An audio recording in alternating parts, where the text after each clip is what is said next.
Hello and welcome once again to Dukascopy TV. I'm Ben Jones. Earlier today, Russia saw retail sales data recover from last month's disappointing figure as a boost was provided by the Sochi Games.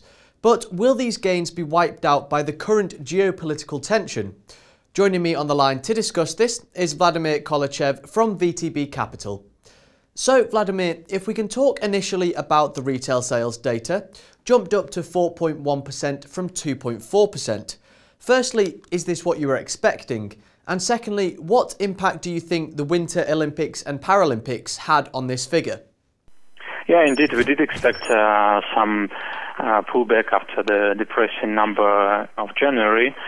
I think that this pullback was related to two factors. So the first one is indeed some extra spending for Winter Olympics during February, and the second might also be related to the fact that households might have been rushing to buy imported goods before the prices for them go up because of the ruble weakness since the start of the year. But in any case, I think that with wages slowing down and consumer credit also slowing down, retail sales and more broadly household spending is likely to continue slowing in the quarters to come.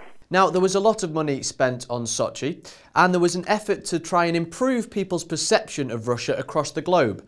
Do you feel that any benefits the Games might have given have been cancelled out by the recent military intervention?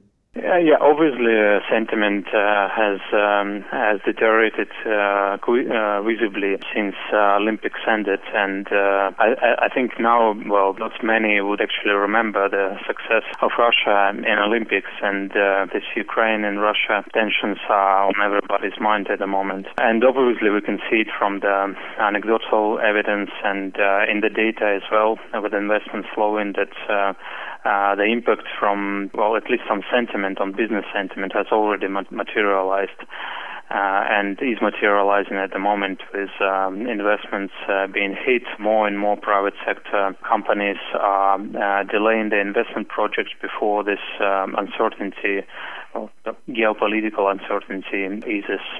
And finally, we also had the unemployment rate for Russia released today. It stayed at 5.6%. There will also be Russia's GDP released later this month. If sanctions from the West continue, how long will it take for them to start affecting these statistics? Yeah, I think that the impact from the escalation of geopolitical tensions is already being felt even before the sanctions are imposed. As I was referring to, it mostly affects economy at the moment through the confidence channel, as both companies are delaying investment and delaying related hiring and capex spending, while households shifting to a more cautious mode, not spending too much of their wages and income. Their savings ratio is rising, and that contains consumer spending as well. As for the sanctions themselves, we haven't yet seen the sanctions that could directly impact the economy. And we are still to see what Europe and US are going to impose on Russia in the days to come. Vladimir, thank you very much for talking to us today. That's all from me for now. Thanks for watching, and make sure you tune in to Dukascopy TV tomorrow, as we have plenty more for you on the final day of the trading week.